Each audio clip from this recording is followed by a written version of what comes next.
Netherlands, the International Court of Justice held a hearing at the request of South Africa, which submitted arguments to the Israeli incursion in the city of Rafah, calling it a genocide operation that threatened Palestinians. On Thursday, the South African lawyers started the audience at the headquarters of the highest jurisdiction of the United Nations organization. They seek to sue Israel and ordered a ceasefire in the Gaza Strip.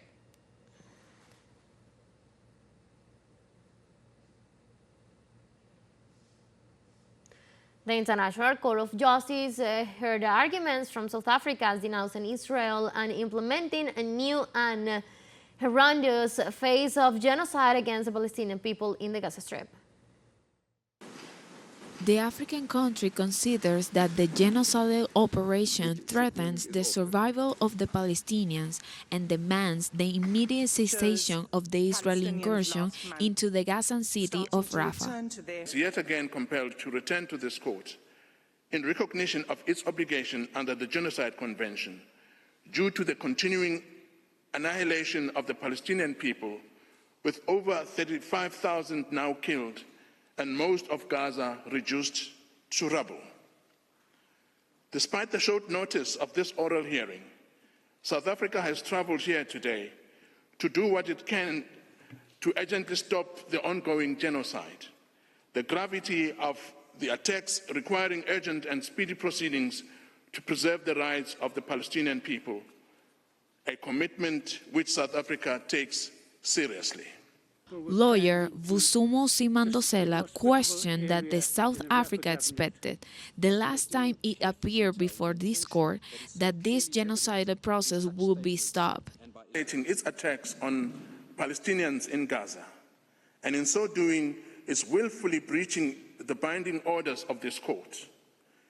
Israel similarly breaches the binding resolutions of the United Nations Security Council, erroneously believing from the lack of countermeasures by the international community that it is exempt from having to respect international law. This institutionalized impunity has led Israel to engage in this genocide, which has shocked the conscience of humanity. Instead, the Israeli genocide against Gaza has continued and reached a new and horrendous phase that seeks to destroy life in Palestine and wipe them off the face of the earth.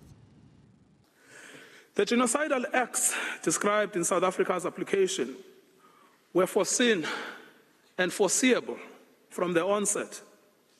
Israel's intent was always to destroy Palestinian life and to wipe them off the face of the earth. Rafah is the final stand. Without Rafah, there is no more Palestinian life in Gaza to speak of, no more Palestinian identity, and no possibility of reconstruction. Mr. President, the rule of law can only survive through the orders of this court. If the rule of law is to have any meaning, let it be today.